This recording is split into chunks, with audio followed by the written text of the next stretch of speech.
Hello viewers, welcome to filmi craft. நான் உங்கள் அருண். இந்த எபிசோடில் நம்ம பார்க்க போகிற படம் 2023 ஒரு அமெரிக்கன் ரொமான்டிக் பிளாக் காமெடி படமாக வெளியான ஹிட்மேன். இப்போ இந்த படத்துடைய கதை என்ன அப்படிங்கிறத லைட்டாக இங்கே நம்ம பார்த்துடலாம். படத்தில் நம்ம கதாநாயகனுடைய பேர் கேரி ஜான்சன்.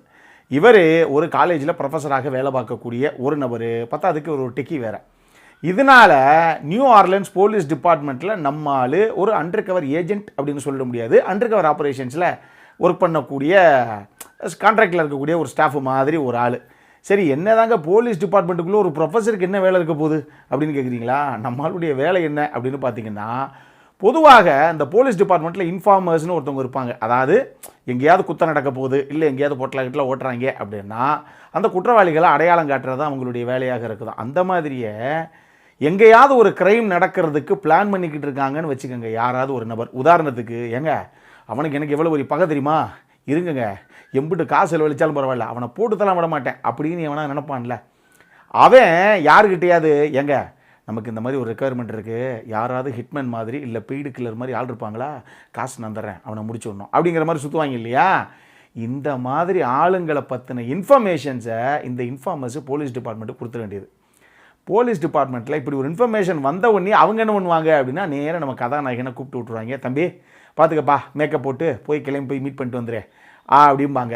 நம்ம கதாநாயகன் என்ன பண்ணுவாப்ல அப்படின்னா, எங்கேயாவது ஒரு பப்ளிக் பிளேஸ், ஒரு ரெஸ்டாரண்ட் மாதிரி ஒரு இடத்துல போய் யார் அந்த கொலை செய்கிறதுக்காக ஒருத்தன் காத்துக்கிட்டு இருந்தான் இல்லையா, காசை வச்சுக்கிட்டு, அவனை அந்த ஸ்பாட்டுக்கு வர சொல்லிட்டு, சொல்லுங்கள் அப்புறம் யாரை போட்டு தரணும், என்ன தருவீங்க, எவ்வளோ அமௌண்ட்டு தருவீங்க, ஆமாம் என்ன காரணத்துக்காக போட்டு தரணும்னு பிளான் பண்ணுறீங்க, அவங்களுக்கும் உங்களுக்கு அப்படி என்ன முன்பகை அப்படின்னு எல்லாத்தையும் கேட்குறதெல்லாம் கேட்டுட்டு கடைசியாக, சரி ரைட்டு நீங்கள் காசை கொடுத்தீங்க அப்படின்னா எனக்கு என்னங்க வந்துச்சு, அவருக்கு என்ன மாமனா மச்சானா, காசை கொடுங்க நாளைக்கு அந்தாலும் முடிச்சு விட்டு போயிடுறேன் அவ்வளோதானே அப்படிங்கிற மாதிரி தன்னை ஒரு பெய்டு கில்லர் மாதிரி ஒரு ஹிட்மேன் மாதிரி அடையாளப்படுத்தி பார்ப்பல கதாநாயகன் அந்த நபர்கிட்ட. ஆனால் நம்மால் பாவம் ஒரு அம்மாஞ்சி, நான் சொன்னேனே ப்ரொஃபஸராக வேலை பார்க்கக்கூடிய ஒரு ஆள் தான் இவர். ஆனால் அந்த மாதிரி அடையாளப்படுத்திப்பார். இது எதுக்கு இவ்வளோ வேலையை அந்த ஆள் பண்ணுறான் அப்படின்னா, கதாநாயகனை முதல்ல கம்ப்ளீட்டாக வயர்ட் பண்ணி தான் அனுப்புவாங்க அந்த ஆளை மீட் பண்ணுறதுக்கு.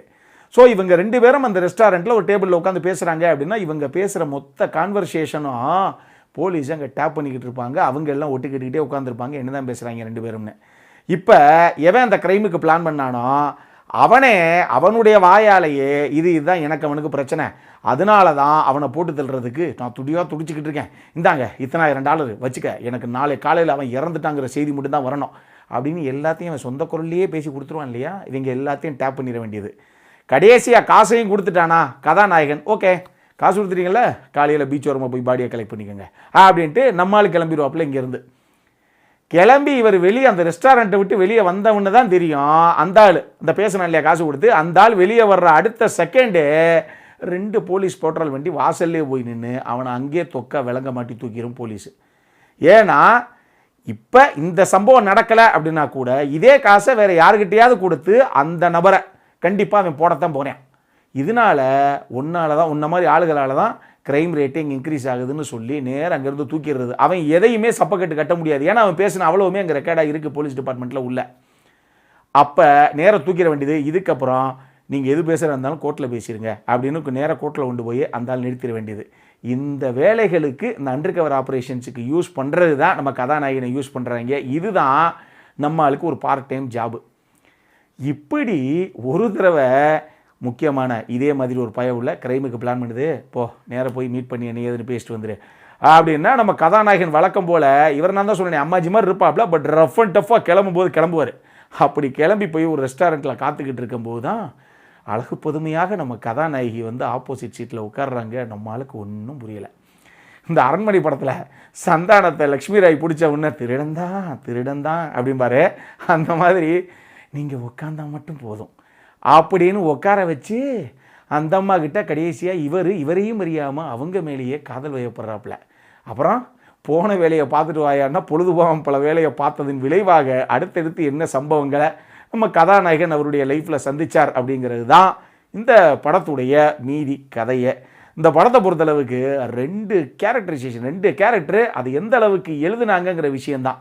ஒன்று நம்ம கதாநாயகன் கிளென் பாவல் தான் ஹீரோவாக பண்ணியிருப்பாப்புல, அதே மாதிரியே ஆட்ரியா அர்ஜோனா அவங்க தான் கதாநாயகியாக பண்ணியிருப்பாங்க. இவங்க 2 பேருடைய கதாபாத்திரங்கள் எழுதப்பட்ட விதமாகட்டும், இந்த 2 பேத்துக்குள்ளே ஒர்க் அவுட் ஆன கெமிஸ்ட்ரி ஆகட்டும் சூப்பராக இருந்தது. அதனாலேயே இந்த படம் சில படங்கள் நமக்கு தோண வைக்கும், இந்த படத்தில் அப்படி என்னங்க இருக்குது அப்படிங்கிற மாதிரி ஒரு பக்கம் தோணுனா கூட படம் போட்டு விட்டால் போர் அடிக்காமல் ஓடிக்கிட்டே இருக்கும். சூப்பராக இருக்குல்லங்க. ஏங்க என்னங்க ஒரு சாதாரண ரொமான்டிக் பிளாக் காமெடி ட்ராமா அப்படின்னு போட்டு விட்டோம், அது மாட்டுக்கு ஜம்முன்னு ஓடிக்கிட்டே இருக்குதுங்க அப்படிங்கிற மாதிரி இந்த படம் நீங்கள் போட்டிங்கன்னா அப்படியே சீன் பை சீனாக ஓடிக்கிட்டே இருக்கும், எங்கேயுமே போர் அடிக்காது. எனக்கு ரொம்ப ரொம்ப பிடிச்சிருந்தது இந்த படம். செம்மையான ஒரு படம் அப்படின்னு தான் நான் சொல்லுவேன். இந்த படத்துடைய கதாநாயகன் இருக்கார் இல்லையா, கிளென் பாவல், அவரும் இந்த படத்துடைய இயக்குனரான ரிச்சர்ட் லிங்க்லேட்டர் 2 பேரும் சேர்ந்து தான் இந்த கதையை எழுதியிருக்காங்க. ரிச்சர்டு இந்த படத்தை டைரக்ட் பண்ணி அவரே ப்ரொடியூஸும் பண்ணிட்டாப்புல. ஸோ இது நம்ம கதாநாயகன் சேர்ந்து எழுதின ஒரு கதை தான். அது ரொம்ப சூப்பராகவே அவருக்கே உட்கார வச்சுருக்காரு. இப்போல்லாம் இதுதான் இங்கே ஸ்டைலு.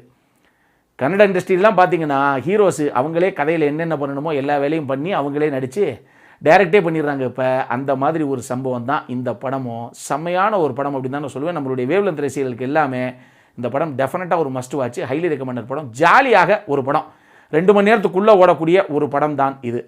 அதே மாதிரி ஒரு ரொமான்டிக் ட்ராமா அப்படின்னு வரும்போது ஹீரோ ஹீரோயினுக்குள்ளே இருக்கக்கூடிய அந்த கெமிஸ்ட்ரி தான் ஃபஸ்ட்டு, 2வது சினிமோட்டோகிராஃபி, 3வது மியூசிக். இது 3 உட்காந்துருச்சுனாவே கலர்ஃபுல்லாக விஷுவலி ஸ்டன்னிங்காக ஒரு படம் வந்துடும். இந்த படத்தில் அந்த மேஜிக் நடந்திருக்கு, செம்மையாக இருக்கும். சினிமோட்டோகிராஃபி, மியூசிக்கு எல்லாமே அட்டகாசமாக உட்கார வச்சுருக்காங்க இந்த படத்துக்கு. இது போக டெக்னிக்கலி இந்த கதைக்கு என்ன தேவையோ அதை மொத்த டீமும் கொண்டு வந்திருக்கு அப்படின்னு தான் நான் சொல்லுவேன். குறிப்பாக டுவர்ட்ஸ் த கிளைமேக்ஸில் ஹீரோயினை ஹீரோ பார்க்க போகக்கூடிய ஒரு காட்சி ஒன்று இருக்குது.